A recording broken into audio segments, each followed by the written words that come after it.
गांव के एक छोटे लड़के की प्रेरक कहानी। एक छोटे से गांव में एक लड़का रहता था जो बेहद बातूनी था। वह हर समय बड़ी बड़ी बातें करता और अपनी योजनाएं, इच्छाएं और सपने सबके सामने रखता। वह हमेशा लोगों को यह जताने की कोशिश करता कि वह बहुत मेहनती और बुद्धिमान है। जब भी वह किसी काम में थोड़ा भी सफल होता या उसकी किसी मेहनत की सराहना होती, तो वह हर किसी को अपनी उपलब्धियों के बारे में बताने लगता। वह लोगों से सहानुभूति और प्रशंसा पाने के लिए अपनी मेहनत और संघर्ष का खूब बखान करता। हालांकि उसकी सबसे बड़ी कमजोरी थी कि वह किसी भी काम में निरंतरता नहीं रख पाता था। काम शुरू करने के बाद वह अक्सर उसे अधूरा छोड़ देता और फिर अपने दोस्तों के साथ समय बर्बाद करता। उसका अधिकतर समय गपशप, अनावश्यक बहसों और बेकार के कामों में चला जाता। जब भी कोई उससे सलाह मांगता, वह समस्या को सुने बिना अपनी राय देने लग जाता। धीरे धीरे लोग उसे गंभीरता से लेना बंद कर चुके थे।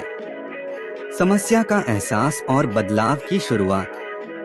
समय बीतने के साथ जब वह बड़ा हुआ, तो उसे एहसास हुआ कि वह अपना जीवन व्यर्थ कर रहा है। उसने कई बार कोशिश की कि वह अपनी बातूनी आदत और काम टालने की प्रवृत्ति को छोड़ दे, लेकिन हर बार कुछ दिनों के भीतर वह अपनी पुरानी आदतों में लौट आता। इस वजह से न तो उसके सपने पूरे हो पा रहे थे और न ही वह जीवन में कुछ महत्वपूर्ण हासिल कर पा रहा था।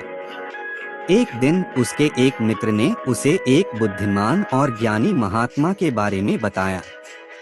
वह महात्मा अपने कठोर लेकिन प्रभावी शब्दों और सलाहों के लिए प्रसिद्ध थे। लड़के ने सोचा कि शायद महात्मा जी उसकी समस्या का समाधान कर सकते हैं।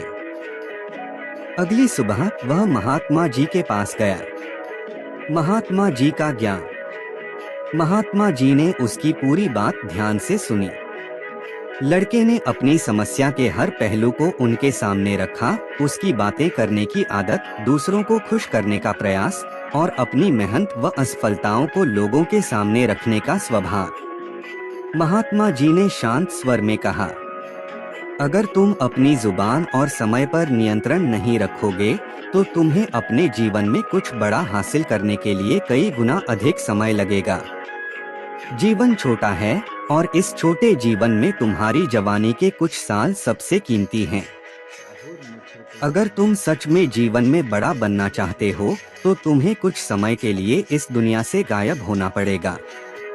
यह गायब होना तुम्हारे भीतर एक ऐसा बदलाव लाएगा जो तुम्हें एक नया इंसान बना देगा।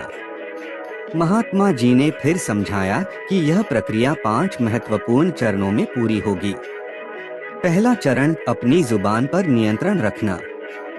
महात्मा जी ने कहा, तुम्हारी जुबान ही तुम्हें सबसे ज्यादा धोखा देती है।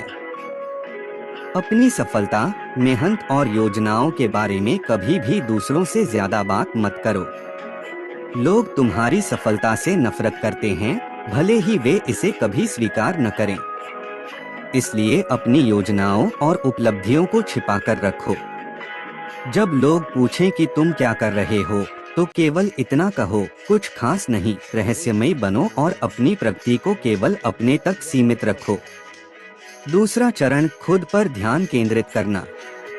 दूसरों की नजरों में अच्छा बनने की कोशिश मत करो। लोग तुम्हारे बारे में उतना नहीं सोचते जितना तुम सोचते हो। अगर तुम अपने लक्ष्य पर ध्यान केंद्रित करोगे, तो एक दिन तुम्हारी सफलता खुद सबको तुम्हारे बारे में सोचने पर मजबूर कर देगी। तीसरा चरण, अपने दर्द और संघर्ष को छुपाना। लोग तुम्हारी मेहनत या दर्द का सम्मान नहीं करेंगे जब तक तुम सफलता प्राप्त नहीं कर लेते। अपनी असफलताओं और संघर्षों को छुपाकर रखो। जब तुम्हारी मेहनत रंग लाएगी, तब लोग खुद ही तुम्हारी कहानी सुनना चाहेंगे। चौथा चरण, अपने लक्ष्य को स्पष्ट करना। अपने जीवन का एक स्पष्ट लक्ष्य चुनो। यह शिक्षा, व्यवसाय, शारीरिक सुधार, आर्थिक स्थिति या कोई व्यक्तिगत सपना हो सकता है। इसे कागज पर लिखो और इसे हर दिन देखो। तुम्हारा हर कदम और हर निर्णय उस लक्ष्य के करीब जाने के लिए होना चाहिए। 5वां चरण, दुनिया से गायब हो जाना। महात्मा जी ने कहा, अब से तुम्हारा पूरा ध्यान केवल अपने लक्ष्य पर होना चाहिए। दोस्ती, गपशप और अनावश्यक गतिविधियां छोड़ दो। अपने लक्ष्य के प्रति इतने समर्पित हो जाओ कि बाकी सब कुछ अप्रासंगिक हो जाए। जब तुम्हारा परिवर्तन पूरा हो जाएगा तो तुम खुद ही देखोगे कि दुनिया बदल चुकी है। लड़के का संकल्प। महात्मा जी की बातों ने लड़के को गहराई से प्रभावित किया। उसने महात्मा जी के सामने प्रण लिया कि वह अपनी पुरानी आदतों को छोड़कर खुद पर काम करेगा। वह दुनिया से कुछ समय के लिए गायब होकर अपने लक्ष्य पर केंद्रित रहेगा। समय के साथ वह एक पूरी तरह से नया इंसान बन गया। उसकी मेहनत, धैर्य और समर्पण ने उसे उसकी मंजिल तक पहुंचाया। उसकी सफलता ने न केवल उसे संतोष दिया, बल्कि उन लोगों को भी प्रेरित किया जिन्होंने कभी उसकी आलोचना की थी। इस कहानी से हमें सीख मिलती है कि आत्मसंयम, केंद्रित ध्यान और अनुशासन के साथ हम अपने जीवन में बड़े से बड़ा लक्ष्य हासिल कर सकते हैं।